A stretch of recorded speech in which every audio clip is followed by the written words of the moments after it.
Okay, you guys ready? Yeah. Yeet. First of all, I just want to say welcome to Carly Khan. She's not on camera, but I thought we'd give her a shout out. She's joined the Buzzle Media Bet on Her team, so you'll be seeing a little bit more of like BTS. She's the content creator behind the content creator. There she is. Thank you for joining us, Carly.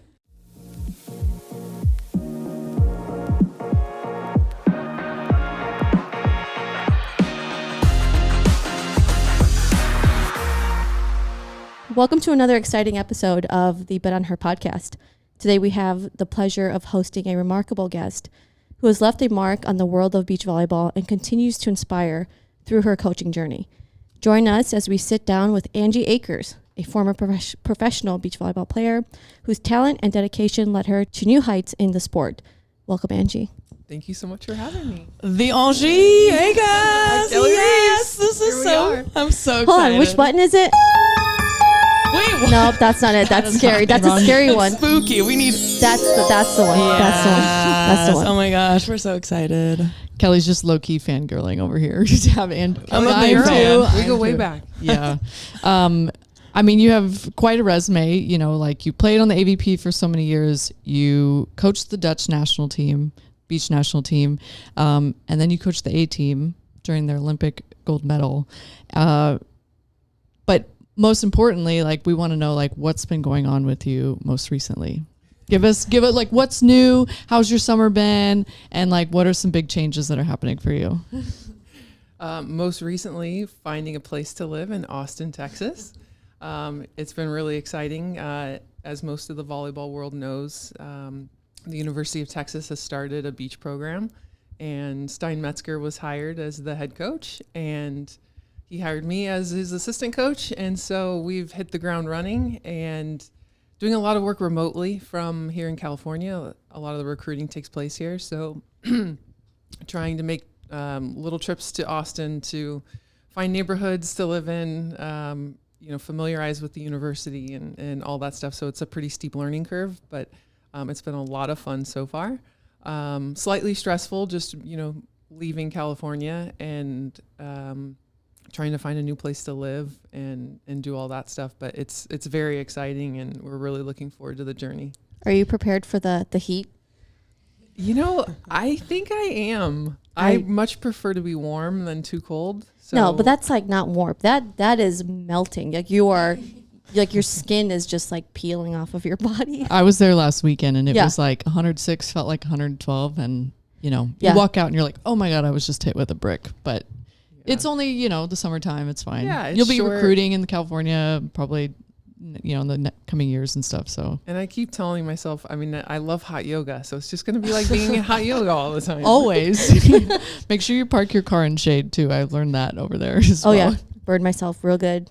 Leaving the car out under the sun. Awful decision. Never doing that again. And don't wear shorts in leather. Leather chairs. Oh yeah. Another great tip to our listeners: don't wear shorts in Texas when you're gonna go in there in your car and you burn yourself. So that's awful.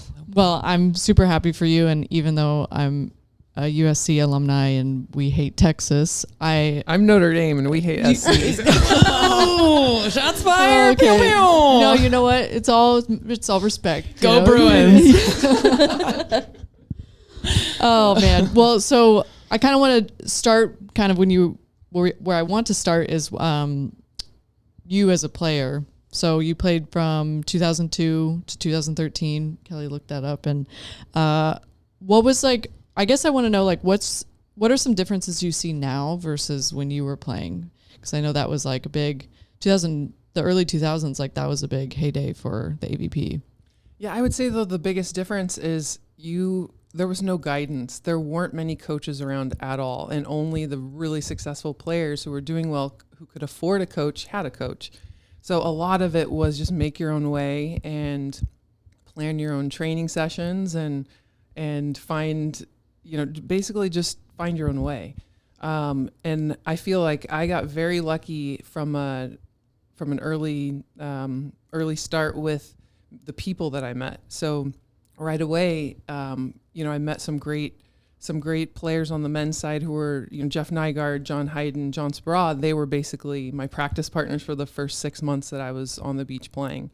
And then I met Holly McPeak, and everybody knows, like, she's just like a gift to our sport. Like she was holding a rookies camp that year. I went to her rookies camp, and then she was inviting me to her practices, and I was a practice player for her. And she became a mentor and helped me find partners and in practices, and just giving me guidance along the way. And until I think it was 2008, I played with her. And so that was a dream come true for me. And then she's become a very good friend. So a lot of it was just getting really lucky with kind of the relationships and the people that I met along the way. But right now, when I look at it, like, there's a groundswell just of like the club, at the youth level. There's so many clubs and coaches and opportunities for girls to start at such a young age.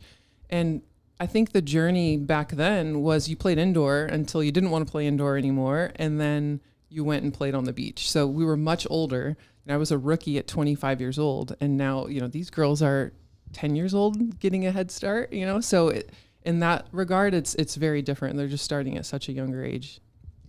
What does a rookies camp look like with Holly McPeak? Is this like a tryout for all like the new players, or is it just she's just kind of running through practices with these newer players wanting to switch to beach? Well, you're making me go back 20 plus years ago. So what I remember of it was, I think there were 8 to 10 of us, and I think it was mostly college girls, and then me. And it was, I think, some girls who were contemplating making the switch from indoor to beach and just kind of wanted a taste of it. And I have no idea how Holly got in contact with them or whatever, but it was a week long, Monday through Friday, and we would train on the beach for 3 hours in the morning, have an hour conditioning or session, something in the afternoon, and Monday through Friday.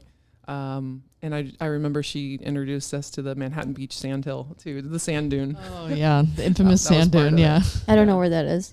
It's off of Rosecrans. It's very steep, very deep, sandy hill. And I'll never forget, I was wearing a heart rate monitor the first time I went, and normal heart rate, all of a sudden I look up and I see it, and it's just, my heart rate just oh god shoots up. It's intimidating. Yeah. I've walked up that thing one time as my warm up, and I was like, I'm done. That was it. Is that the one that Carly runs up? Carly Wolpat? I probably, sure. yeah. I mean, it is crazy just how much the level has changed to such a younger age. I mean, we talked about this with Emily Day on the podcast, and how her and I played in the Central Florida event, and I was like, we're the oldest team here. And I'm like, when did that happen? I still feel pretty young, but I mean, yeah, it's great to see, the level changing in that way. But that's great that, you had good people that really helped you get into the sport when you were making the switch. What about what was your favorite moment as an athlete? Of all time as an athlete? All time as an athlete, yeah.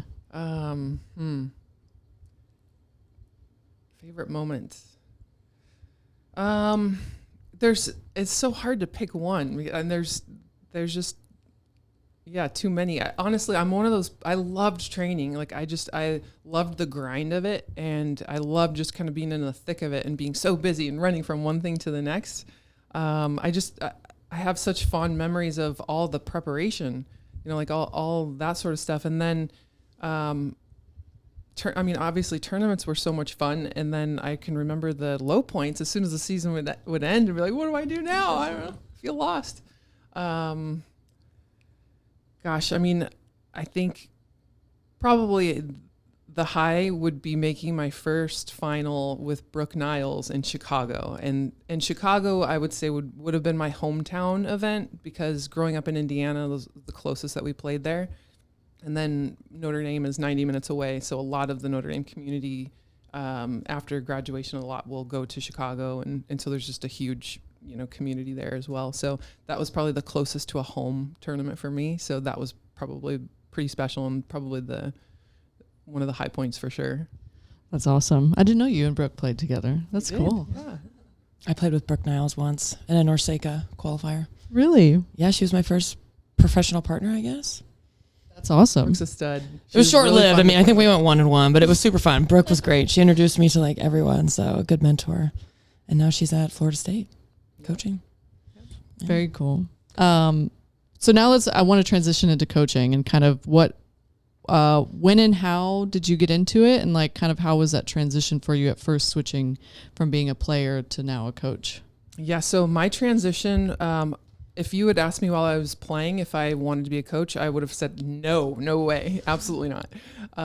But my career ended after my 5th knee surgery, and I was face down on the couch, not knowing what was going to be next. And, playing was what I wanted to do forever, and I didn't have a backup plan, and I wasn't prepared. So that transition for me was incredibly difficult.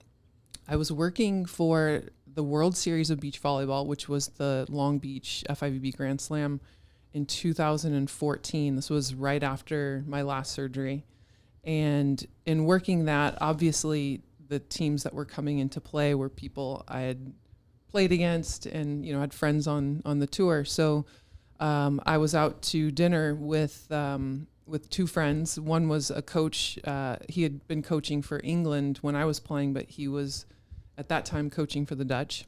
And just, what are you doing now? What's the future hold? And I was just like, I don't know. I can't figure it out, but I missed the travel and all that. And he's like, well, actually I was trying to get approval for an assistant coach. Would you be interested in moving to the Netherlands? And I looked at Jeremy and I'm like, yes. Wow. My husband, Jeremy. And so immediately it was something that was in the back of my mind. Then I'm like, okay. But they needed to get approval, and that was going to be a process. So I think it was about 5 months later, it kind of slipped my mind too. And I was just kind of going on with life. And then about 5 months later, he calls back and he's like, we got it approved. Can you come in a month? And I was like, yeah, I think I can. And so basically just took off, went. And the first 3 months I just was trying to absorb everything I possibly could. It was a different culture. It was a different organization. I mean, everything about it was so completely different. It was a federation with a coach-led program. So there were 6 players in the program, so it was just really different. But everything from like daily programming and travel and everything was basically, decided from the coach and coach led. So very different from how it is here in the United States, which is more player led. So the first 3 months was learning as much as I could. And then a situation happened with the head coach and one of the top players. And it ended up being irreconcilable. And so the only solution was for them to separate. And basically I became the head coach of that team. And then he coached the other 2 teams. So we almost like split programs within the federation. So that was basically a year and a half leading into the Rio Olympics. So my learning curve the learning stopped learning from somebody else, and I had to just basically take it on myself with this team and, figure out like how they best learned and how our whole dynamic was, and feeling lost at the same time and trying to self-teach, or whatever, learn everything I could myself with all of it. And it was quite a journey. And then after the Rio Olympics, the federation came back and said, okay, we're not splitting programs again. Like, that's not how we function. We're going to hire a head coach and go back to kind of like the normal programming situation. So they brought in a new head coach. Then I was again kind of like the formal assistant coach, and restructured. And so then it was quite different, but it was all in Dutch at that point. So another new language barrier. Just a little bit. A little bit. Yeah. So trying to learn Dutch as fast as I could, but it's a very difficult language, very hard. And so I definitely struggled in that area, but I'm a connection person. Like, to me, the relationships are so important. And I had such a strong relationship with my athletes. And those can always be one-on-one and in English. So even though I might be pretty lost during training sessions, like there still was, other areas that were the connection still kind of held. But so that was leading up to up to Tokyo. And then after Tokyo, the agreement with my husband was we were going to move back to the US and I'll figure out things from there. COVID hits, Olympics are postponed, and then everything changed from there. I feel like I've been talking nonstop. No, this is great. I feel like people need to know your story, Angie. Yeah. This is so good. So yeah, I guess obviously your experience with the Dutch and then getting in with the A team, what did you learn from the experience with the Netherlands? And then how did you apply that working with the A team? The stuff that I learned the most, I think, with the Netherlands was kind of like the load management piece of it. So because it's really coach driven, you're controlling everything from how many jumps a day to, obviously the planning of practice and whatnot and lifting, but the times of day and when we're traveling. And so it's really, it's a full picture, and you're working with a team around the team. So you've got your group of experts who are coming in and advising. You're working with your strength coach who's leading that program, your medical team who's managing all the injuries and whatnot. And you're all working together to say, like, what can this player handle? How much load can we put on them? How much rest do they need? Like days off, all that sort of stuff. So I felt like before that experience, it would have been just kind of like go on feel or, like what somebody's opinion. And this kind of brought a little bit more structure to the training programs, like how you can work through a year, building up and, like the full year planning and whatnot. So from like an organizational piece, it was really huge. Plus we had some athletes dealing with some significant injuries and learning how to manage through those injuries and keep them healthy enough to compete. That was a huge learning piece too. And then just the communication, and especially being a foreigner, how important communication is, and not just communicating, but understanding communication styles and how things come across aren't always the intent, So there was so much with all that sort of. It's the people piece, really. Yeah. Huge. Yeah. I think all that relationship stuff is super important. It's not just with your coach, it's with your partner and your teammates. And then probably because it was a federation, like the team within the team, too.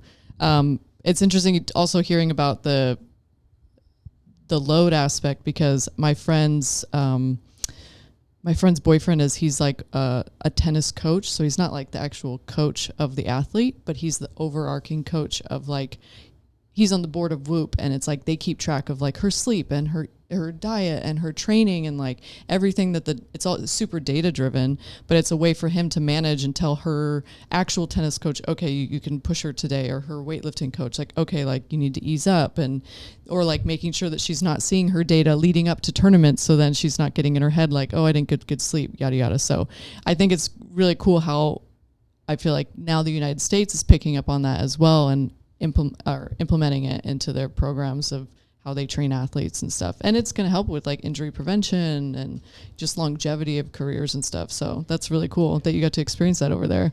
Yeah. I do feel like though, like having a coach like yourself allows for the athlete to not think of and stress about that. Because I mean, there is the biohacking aspect. There's the Oura Ring. There's the Whoop. There's the Apple Watch. There's all these devices.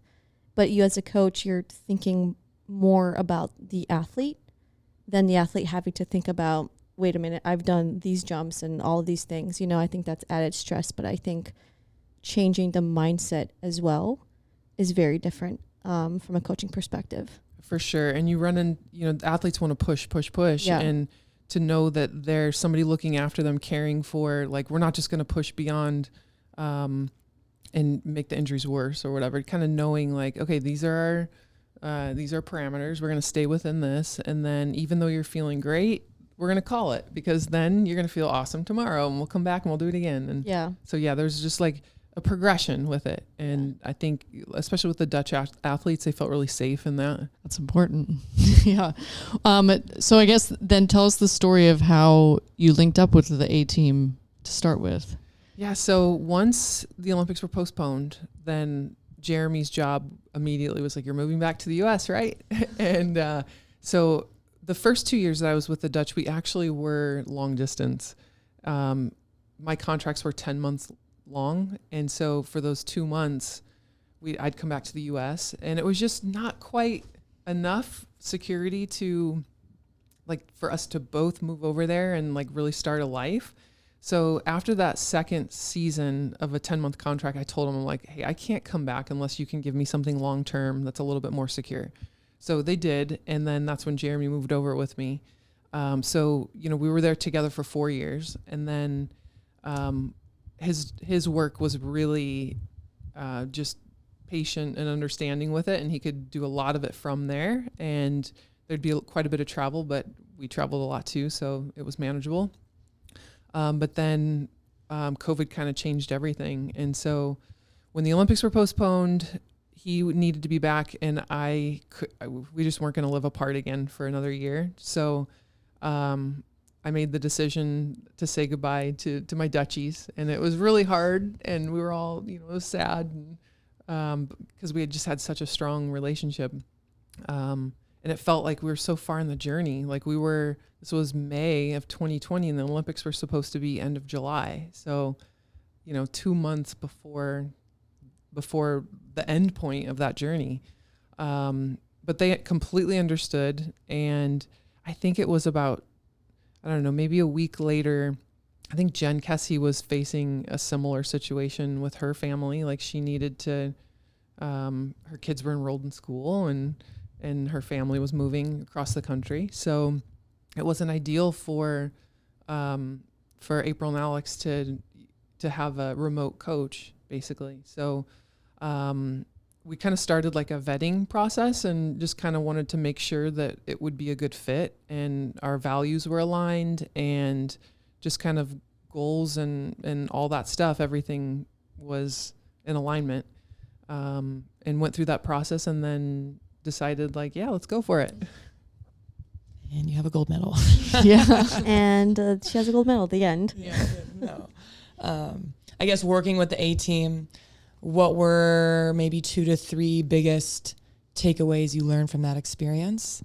And then I'll answer a follow-up question as far as like, what were some challenging moments during that Olympic run? Sure. Yeah.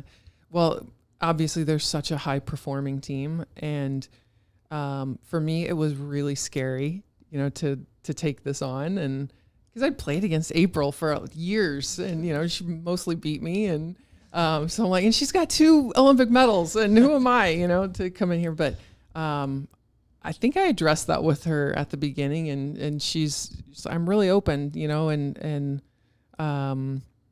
as she respected my opinion too. So it was like, she made me feel like, okay, this is doable. We can do this. So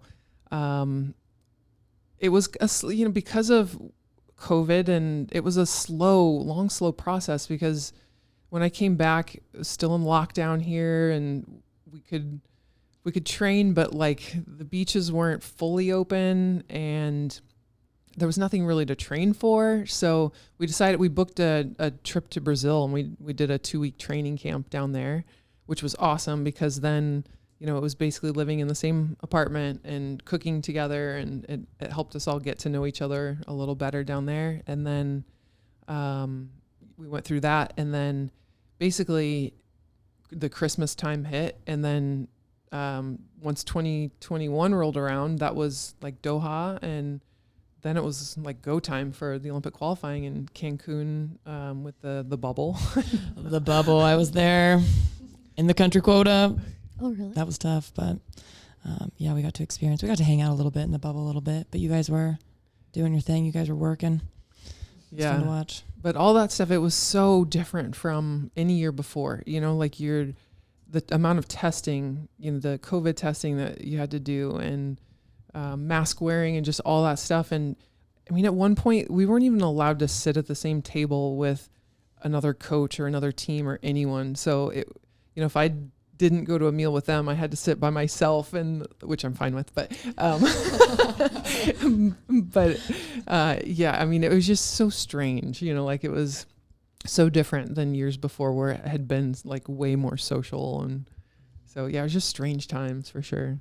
Do you think that was easier? So then it kind of just allowed you guys to just harness in on you, like the 3 of you, to like tackle this amazing Olympic gold run, or how did that feel as far as just like, did you guys put on the blinders for that, or? I think a little bit. I think you had to. And obviously that Cancun bubble 3 weeks, like you pretty much had to. It was a grind. And there weren't many distractions around. There wasn't anything else to do. Yeah. So, yeah, I mean, we were all consumed by volleyball and trying to get some little, like little mental getaways too. I can't even remember what we did. Maybe just enjoying a dinner here or there in one of the different restaurants. But yeah, it was certainly challenging with all that stuff. What about, I've always wanted to know from an international standpoint, you know, like the coaches can't be in the box. Like how stressful is that for you if it is? And then kind of like, but what are the steps you guys take or that you did take beforehand to prep for those matches? Because I think I remember Alex or April saying that you guys watched like a lot of film and you really studied not only yourselves but the other team, but then thinking about like now that you're coaching college and you're able to be like more hands-on with these players, like the difference of like not being able to even say a word, and kind of like tennis where you just sit there and clap. And there are some coaches in tennis that will do like secret signals. Yeah, secret signals. Have you seen that? Yeah, do you see that in the beach volleyball community? Yeah, they like went after Serena Williams and her coach one time. He did this thing where he was just like leaning forward or backwards and then like did this gesture with his hands, and they called it or did something. Got in trouble for it. But that's interesting. Like what do you do there? I'm sure there are some coaches who have codes and whatnot with their teams. I was never that coach.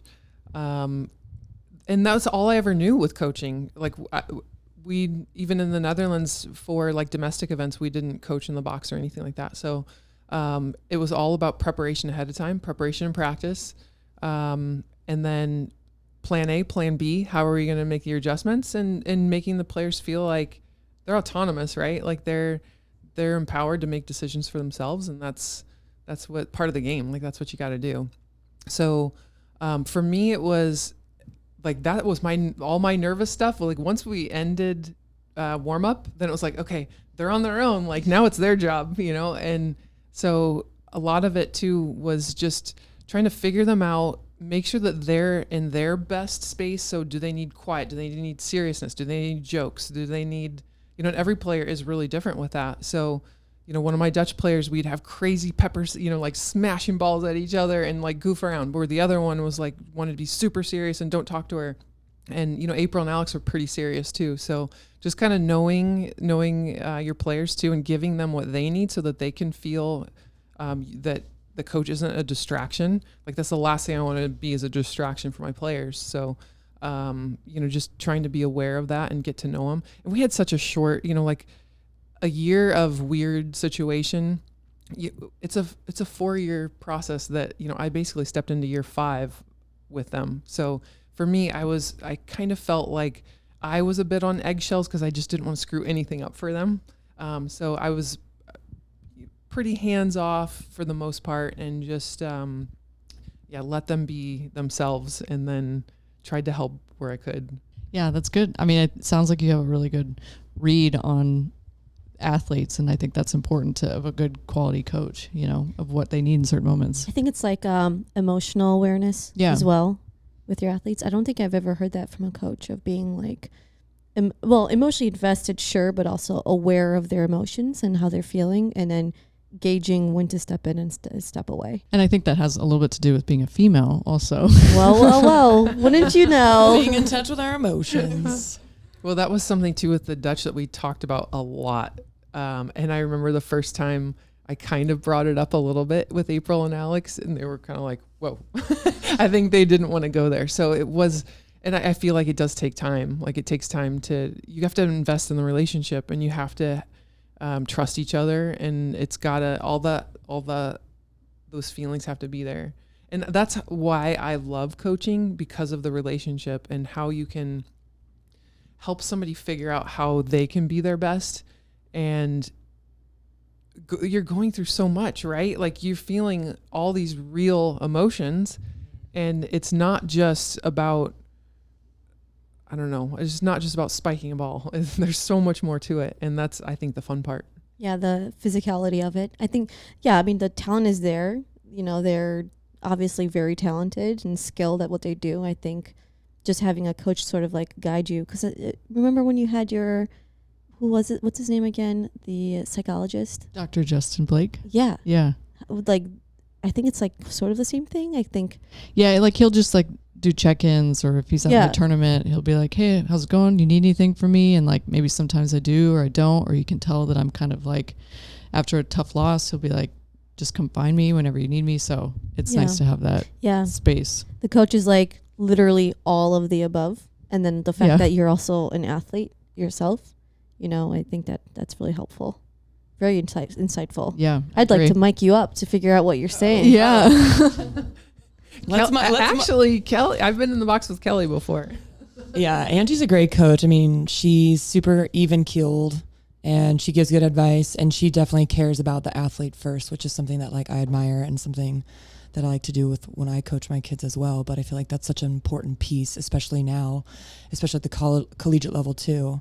It's just caring about the player more than just like the results, or it's so easy to get caught into the WL column, but they're a human first, and I think that's super. I was just going to ask, like, what do you mean? They're not just athletes? No, they're humans. They're like, humans? They want, like, as humans, we're supposed to be, we want connection. We want, you know, to feel love. We want to be in relationships. Like, that's where we're meant to do that. So to have a coach that invests in you and cares about who you are as a person, I think that's super important. And you have that quality, Angie Akers. Thanks, She would always tell me, noodle arm. Get your noodle arm. Yeah. And then just like crush a ball. It's great. I'm like, thanks, Angie. I always give her the point. It's great. That's just something that we talk about a lot on the Bet on Her podcast is really just focusing on the human aspect of the athlete rather than the athlete being their identity.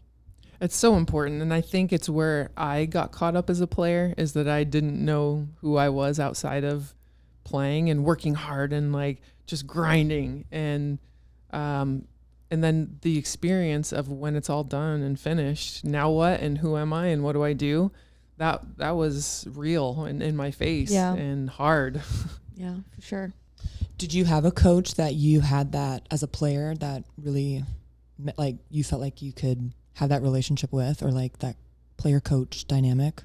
I think it was a little bit different when I was playing, because it was pay by the hour, you know, it was like pay for a practice. And so, you know, I was definitely exposed to a lot of really great coaches, but as far as that like full relationship goes, I would say it would be my mentors, and my mentors were Holly and Carrie Pottars. And then with those two, it was more relationship based as opposed to kind of just like the stuff around volleyball or whatever. It was kind of, it was a little bit more. And I think this is really good for women at the collegiate age level, because, you know, you're coming in at like 17, 18 years old as these sometimes shy, like unknowing, awkward like young girl. That was me.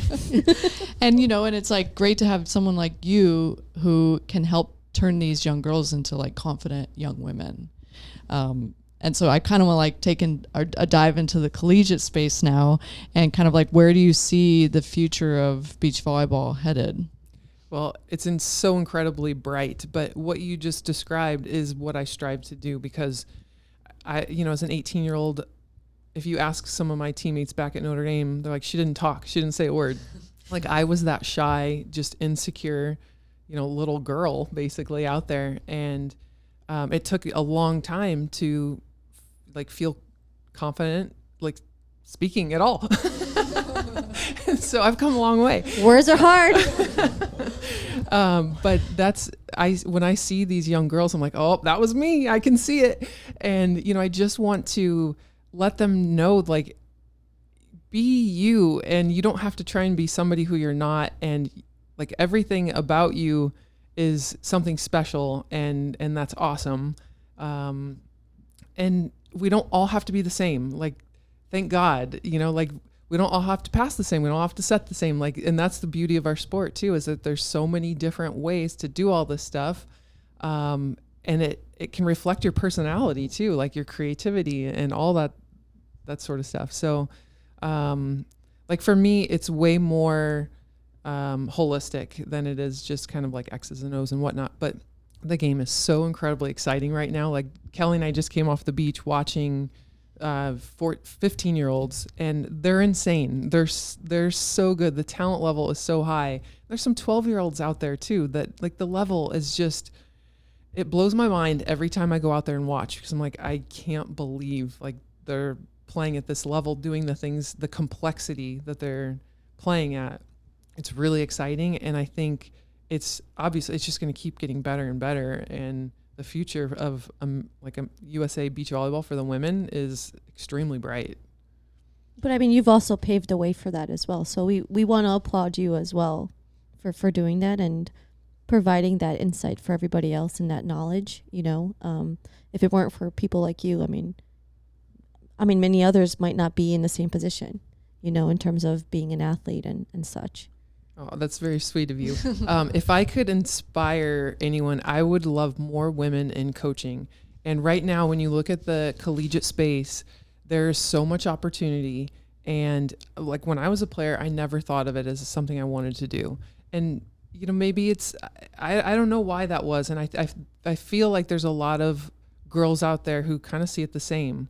Like I'll just play, and then, you know, it's men coaches or whatever. And, if we can start seeing more women as leaders, more women out there coaching, there's so much opportunity. It's incredible. And with more programs starting, and they just officially, there's no longer a volunteer assistant, it's now a paid position. Like that's another position. Like there's just a lot. And with the pace that it's growing, there's just going to be more and more. And there's like, after you're done playing, there's something right there that, you know, like if you want to lead women, and it's there for the taking. Yeah. That's amazing. I know. It's so cool to see. I remember we had like our 20th episode, us three just did a recap, and we asked fans if they had any questions for us. And one fan asked like, why aren't there more women's coaches out there? And what's like kind of your take on that? Well, when I went to the Netherlands on the FIVB tour, there would be multiple tournaments where I was the only woman coach out there. And then I'd go to the next one, there might be 3 more. And we're like, oh, another woman out here, great. But at any one given time, I don't think there were ever more than 5 at a tournament. And so that just to me was really shocking. But at the same time, when I reflect on it, that life is so hard. You're traveling from country to country, or you have to live in a different country. If you want a family, it's really challenging. Like there's a lot of challenges with it. And if, you know, the majority of the coaches were single men, and it makes sense as they, you know, can have that lifestyle. But then I come back to the US and look at the collegiate landscape, and it's amazing. Like you've got women head coaches. There's just way more women in coaching. It's still not enough, but there's a lot more. So that to me was really exciting. And I think it can continue to grow more and more too. Like the lifestyle's a bit more manageable than like the professional FIVB lifestyle. Yeah. And it's a great profession too. Just, they're great jobs working for universities with stability and great benefits, and you're around youthful energy and like just really fun. Yeah, it's cool to see, and I think that it is nice seeing more women coaches out there. Kelly being one of them now. So proud of her. Oh, there it is. Yeah, it's an exciting time, and I think just having females just be more comfortable to like step into the ring and put themselves out there to take on, you know, coaching at the collegiate level or the professional level as well. And I was fortunate enough to join the Beach Volleyball Women's Coaches Alliance, which I'm sure you're in that text chain a little bit too, with Kaya Marciniak started it, Pri Lima, Nicole Christner, giving them a plug right now, and Megan Burdoff, and they just talk about how they can inspire women to get into coaching. We just need more women in coaching, and I think it's what they're doing, I think is great. I mean, I've only been there once, but just kind of putting the word out there. So listeners, if you're feeling like you want to get into coaching as a woman, like don't be afraid, just like throw yourself in the ring, like see what happens. Like you are equipped to do it if you feel like you can do it. So just creating that awareness, I think, is huge. And yeah, I mean, what's really cool too, sounds like there are a lot more resources now as well. And hopefully there are women-led resources that are provided to the rest of the I don't know, the other coaches that are interested in doing that. So that's really cool. I mean, if you ever are interested in putting something out there, let us know. We could probably put you on the podcast again and film it or whatever. You know, I just think that there's a lot of opportunity there, you know. There is and what Kelly mentioned about this group, what's really special is it's not, of course we're competitive women, but we're not competitive with each other in the sense that like we're trying to, you know, steal fight your for job. the same, but we're, you know, we want to help each other and we want to create more opportunities and we want to get more people involved and just help it all grow. And you can really feel that. It's not, it's not like you have to have your, you know, be on guard or whatever. It really is like, how can we help each other, and just a caring group of women. So it does feel pretty special. I don't know about you guys, but I'm loving this podcast. So am I. I just like Angie Akers. She's just feels, resonating power. Yeah, there's something about it, just like the community aspect that you're building, that we're building. It's just it aligns. And I'm really glad to have you on here. I know that we're not finished yet, but I just wanted to put that out there. Well, I appreciate it. Appreciate you guys having me here. Yeah. And Texas is lucky to have you, that's for sure. Yeah. Go Bruins. Hook 'em. Oh my gosh, I can't wait for that. It'll be so fun. You guys have anything else? Do you have a speed round you want to do? Are we done with our questions? Or So I I think we think got them all? We have a speed round. We have a speed round questions. Kelly knows I'm not good at speed you. round. These are going to be just home runs for you. So, okay. Question number 1. The best way to scout or watch volleyball? Sitting in the end zone or the side view? End zone for me. Okay. As a coach, morning or evening practice? Both. Okay. Pen or pencil? Pen. Okay. Clipboard or notebook? Clipboard. Okay. Coach initiated drills or game like drills? Game like. Sunscreen lotion or spray or none? Because you don't wear sunscreen. Depends part of the body. Okay. That's fair. Favorite beach destination to travel to for tournaments? I feel like it's hard to beat Manhattan and Hermosa, but let's go out of the country. Okay. Thailand is pretty spectacular. Okay. Wow. If you could pick any professional beach volleyball player to join your coaching staff, who would it be and why? Current? Sure. I don't know. Could be a little both. I mean, whether they're retired or not. Okay. Any professional beach volleyball player? Ooh, that's a good one. It's if you had like a fourth position or whatever. Putting you on the spot here. Yeah. I would have said Kelly Reeves, but she's taken now. Oh, thanks, girl. We're gonna do this. Yeah. Anyone come to mind? Kelly Reeves. Okay. I'll take it. Okay. Sorry. Gina Urango. Yeah, Gina. We gotta get Gina out there coaching. All right. Last and final question. If you could give one piece of advice to aspiring beach volleyball coaches, what would it be? I think connect, and just continue your. You can learn so much from people and the connections that you make.